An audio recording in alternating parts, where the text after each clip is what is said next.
कामयाबी coaching centre में आप सभी लोगों का स्वागत है।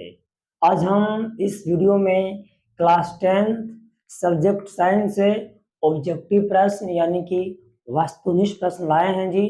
तो आइए हम इस प्रश्न को बताते हैं। जो भी प्रश्न इसमें लिखा गया है बहुत ही वीवीआई बहुत ही महत्वपूर्ण प्रश्न है जी। तो आइए हम लोग शुरुआत करते हैं। क्वेश्चन नंबर 1 में है कि मनुष्य में यानी कि आदमी में मनुष्य के हृदय में कितने वेस्म होते हैं। वेस्म का मतलब होता है चैम्बर। ऑप्शन ए में है 1, ऑप्शन बी में है 2, ऑप्शन सी में है 3, ऑप्शन डी में है 4। तो मनुष्य के हृदय में 4 वेस्म होते हैं। दायां अलिंद, बायां अलिंद, बायां नीला और एक दायां नीला है। ऑप्शन 4 कौन में है जी? डी में। तो ऑप्शन डी हो जाएगा सही। एग्जाम में ऐसे आपको रंग देना है जी। नेक्स्ट क्वेश्चन नंबर 2 है कि परपोषण कहिए चाहे परपोषी कहिए, परपोषण कितने प्रकार के होते हैं? तो ऑप्शन ए में है 2, ऑप्शन बी में है 3, ऑप्शन सी में है 4, ऑप्शन डी में है 5। तो पोषण जो होता है बाबू, यहाँ पर पोषण नहीं कर हमें खाली कहेगा पोषण, तो पोषण 2 प्रकार के, परंतु यहाँ पे कह रहा है परपोषण। तो परपोषण 3 प्रकार का होता है। मृतजीवी पोषण, परजीवी पोषण और प्राणिसाम पोषी पोषण। तो ऑप्शन बी में है बी। इसको राइट आंसर हो जाएगा ऑप्शन बी। इसको राइट आंसर क्या हो जाएगा जी? तो ऑप्शन बी हो जाएगा। और सब मार्कर में प्रॉब्लम है जी, छोड़ देता है कभी कभार। क्वेश्चन नंबर 3 है कि वायुमंडल में CO2 यानी कि कार्बन डाइऑक्साइड कितना परसेंट है जी? कितना प्रतिशत है? तो ऑप्शन ए में है 0.23%, बी में है 0.003%, सी में है 0.0% और डी में है 0.3%। इसको राइट आंसर हो जाएगा ऑप्शन सी, यानी कि वायुमंडल में 0.03% क्या है? तो कार्बन डाइऑक्साइड है। नेक्स्ट क्वेश्चन नंबर 4 है हवा में, हवा कहिए या फिर वायु कहिए, हवा में प्रकाश की चाल कितना स्पीड से चलता है जी?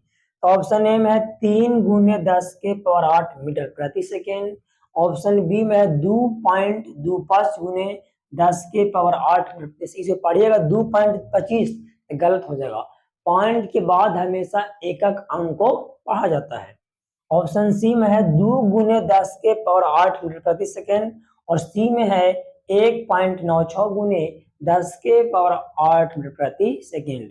इसको राइट आंसर हो जाएगा ऑप्शन ए, यानी कि हवा में प्रकाश कितनी होती है जी? तो ऑप्शन ए 3 × 10⁸ मीटर प्रति सेकेंड। ऑप्शन डी में है बाबू कि विभवांतर का एसआई मात्रक क्या होता है? तो ऑप्शन ए में है ओम, ऑप्शन बी में है वोल्ट, ऑप्शन सी में है एम्पियर और डी में है वाट। इसको राइट आंसर हो जाएगा ऑप्शन बी, यानी कि विभवांतर का एसआई मात्रक क्या होता है जी? तो वोल्ट होता है। ये सब जितना प्रश्न बहुत इंपॉर्टेंट है जी, बहुत बार एग्जाम में आ चुका है। क्वेश्चन नंबर 6 में है कि मानव नेत्र में, नेत्र का मतलब क्या? मानव नेत्र का मतलब होता है आंख।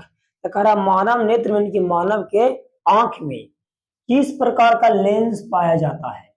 तो ऑप्शन ए में है अवतल लेंस, बी में है बाइफोकल, सी में है उत्तल और डी में है बेलनाकार। इसको राइट आंसर हो जाएगा ऑप्शन सी, यानी कि उत्तल। यानी कि मानव नेत्र में, हम लोग के शरीर में, मानव शरीर में कौन सा लेंस पाया जाता है? तो ऑप्शन सी हो जाएगा उत्तल लेंस। इधर आइए, क्वेश्चन नंबर 7 में है चीनी। चीनी का इंग्लिश में क्या बोलता है? शुगर। शुगर दूसरा हो गया, शुगर दूसरा होता है जी। चीनी का सूत्र क्या होता है? ऑप्शन ए में है C6H12O6, ये तो ग्लूकोज का होता है जी। ये है C12H2211, सी में है NHCO3 और डी में NH3 किसको होता है? तो बेकिंग सोडा का होता है।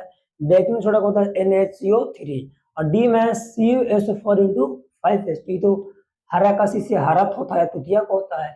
इसको राइट आंसर हो जाएगा ऑप्शन बी, यानी कि चीनी का सूत्र क्या होता है बाबू, तो C12H22 और O11 होता है। जाकर बोलिएगा दुकानदार के पास कि C12H22 O11 दीजिए तो गुस्सा हो जाएगा जी। अगर उनको नॉलेज होगा तो समझेंगे। चलिए क्वेश्चन नंबर 8 में है बेंजीन का सूत्र क्या होता है। ऑप्शन ए में है CH4, CH4 तो आपको मीथेन को होता है जी। ऑप्शन बी में है CO, ये तो आपको काली चूना को होता है। सी में है C12H, ये तो पेंडेन का होता है। इसको राइट आंसर हो जाएगा ऑप्शन डी, यानी कि C6H6, ये ऑप्शन डी हो जाएगा सही। यानी बेंजीन का सूत्र क्या होता है बाबू, तो C6H6 होता है। क्वेश्चन नंबर 9 है कि चींटी और मधुमक्खी कल दिखाओ, चींटी काटे बड़ी दर्द देता है जी, मधुमक्खी मार देगा, शहद मध बनता है जी। चींटी और मधुमक्खी के डंक में कौन सा अम्ल पाया जाता है, तो ऑप्शन ए में है फार्मिक अम्ल, बी में है टार्टिक अम्ल, सी में है मैलिक अम्ल और डी में है लैक्टिक अम्ल। इसको राइट आंसर हो जाएगा ऑप्शन ए, यानी कि चींटी और मधुमक्खी के डंक में कौन सा अम्ल पाया जाता है, तो फार्मिक अम्ल पाया जाता है। क्वेश्चन नंबर 10 है बाबू आयरन या लोहा। आयरन या लोहा का परमाणु संख्या कितना होता है, तो ऑप्शन ए में है 17, 17 तो आर्गन का होता है जी। ऑप्शन बी में है 36, ये तो क्रिप्टन का होता है। ऑप्शन सी में है 26 और डी में है 30, 30 तो जिंक यानी कि जस्ता का होता है। इसको राइट आंसर हो जाएगा ऑप्शन सी, यानी 26।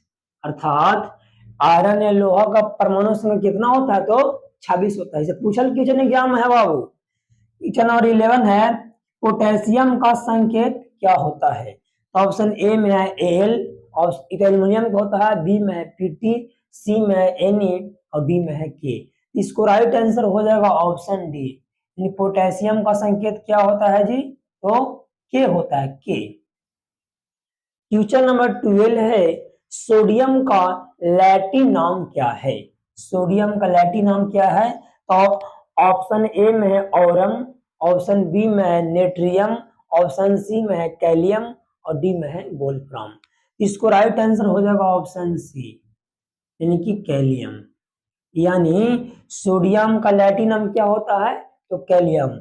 आप हमें कमेंट में बताइएगा कि सोडियम का संकेत क्या होता है, ये आप लोग के लिए छोड़ दिए कि सोडियम का संकेत क्या होता है, आप लोग कमेंट के माध्यम से हमें बताइएगा। क्वेश्चन नंबर 13 है, इस प्रश्न का लास्ट है, इस वीडियो का लास्ट प्रश्न है। क्वेश्चन नंबर 13 है कि जनन यानी कि रिप्रोडक्शन, जनन मुख्यतः कितने प्रकार के होते हैं, तो ऑप्शन ए में है 4, ऑप्शन बी में है 3, ऑप्शन सी में है 2, ऑप्शन डी में है 5। इसको राइट आंसर हो जाएगा ऑप्शन सी, यानी कि जो जनन है बाबू, ये जो जनन है ये 2 प्रकार के होता है, तो ऑप्शन सी हो जाएगा सही। कौन कौन, तो जनन 2 होता है, एक होता है बाबू लैंगिक जनन, एक होता है लैंगिक जनन और दूसरा होता है अलैंगिक जनन। अलैंगिक जनन। आपको हमें उम्मीद है कि जो भी ये प्रश्न जो आपको बताया गया है आपको अच्छे समझ में आया होगा। इस प्रश्न को आप अच्छे से रिवाइज कर ले, ताकि अगर इनमें से कोई भी प्रश्न एग्जाम में देखने को मिल जाए, और आएगा बहुत VVI क्वेश्चन है जी, हमें उम्मीद है कि आपको इस समझ में अच्छे से आया होगा। इसको आप रिवीजन करें ताकि एग्जाम में आसानी इसको बना सके। फिर बहुत आपसे जल्द मिलेंगे नेक्स्ट वीडियो में। अगर वीडियो अच्छा लगा होगा इसको लाइक करें, शेयर करें और दोस्तों के साथ आगे बढ़ें। धन्यवाद।